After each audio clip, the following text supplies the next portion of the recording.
Point समझना है। बेटा तुम खड़ी क्यों हो क्लास में? सीट नहीं मिल रही, आगे आ जाओ, थर्ड लाइन में आ जाओ, थर्ड लाइन में बैठा लो बेटा इसको। फिर तेरी बहन को जब कोई कहेगा यहाँ आके बैठ जा, फिर अच्छा लगेगा? थोड़ा लिमिट में रहना चाहिए ना।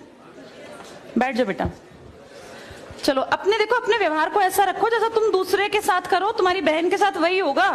यहाँ नहीं, जहां वो कॉलेज में जाएगी वहां होगा, बस में होगा, ऑटो में होगा। समाज सबसे मिलके बनता है। तुम घटिया हो ना किसी के लिए, तो तुम्हारी बहन के लिए 100% कोई ना कोई घटिया। भगवान जो है कर्मा रिटर्न्स बैक है, ये सीधी थ्योरी है ये। और ये मैं अपने लिए भी मानती हूँ, मैं अपनी बेटी के लिए भी मानती हूँ।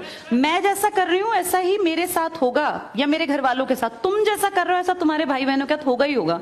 हम किसी भी बेटी के साथ गलत करेंगे ना, तो अपने आप को इसके लिए तैयार रखना कि मेरी बहन भी पढ़ने निकलेगी। आज छोटी है तो कल निकलेगी। चाचा की बेटी, मामा की बेटी, ऐसा नहीं कोई घर में रिश्ते ही ना हो, माँ भी तो होगी। जैसा तुम कर रहे हो ऐसा तुम्हारी माँ के साथ जरूर घटित हुआ होगा।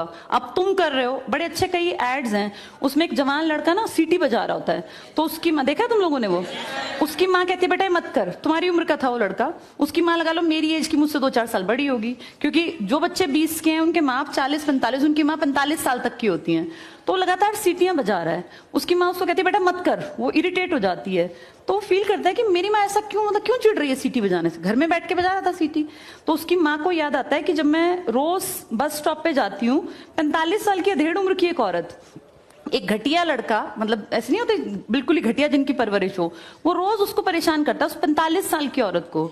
तो उसको फिर फील होता है कि ये मेरा बेटा जो हरकत कर रहा है ये उस लड़के से मेल खाती है। बहुत अच्छा ऐड है, उसका एसेंस बहुत अच्छा निकल के आता है कि एक्सप्लॉयटेशन सिर्फ जवान लड़कियों का नहीं होता। आप गलत कर रहे हो ना, कोई आपकी माँ के साथ, आपकी बहन के साथ कहीं ना कहीं कोई गलत करेगा फिर। इसलिए समाज को अच्छा बनाओ, क्लास को ऐसा बनाओ, कोई लड़की वहां से अगर आ रही है और तुम कह रहे हो यहाँ आ जा, तो ये ठीक है। ये अपने आप सोच के देखो, ये हमारी परवरिश को भी दिखाता है कि हमारी परवरिश कैसी माँ ने की है। अपनी बेटियों को जितने हम संस्कार देते हैं ना, उससे ज्यादा बेटों को देने चाहिए, क्योंकि गलत करने वाले लड़के ही तो है ना, किसी के प्रति गलत कमेंट करने वाले।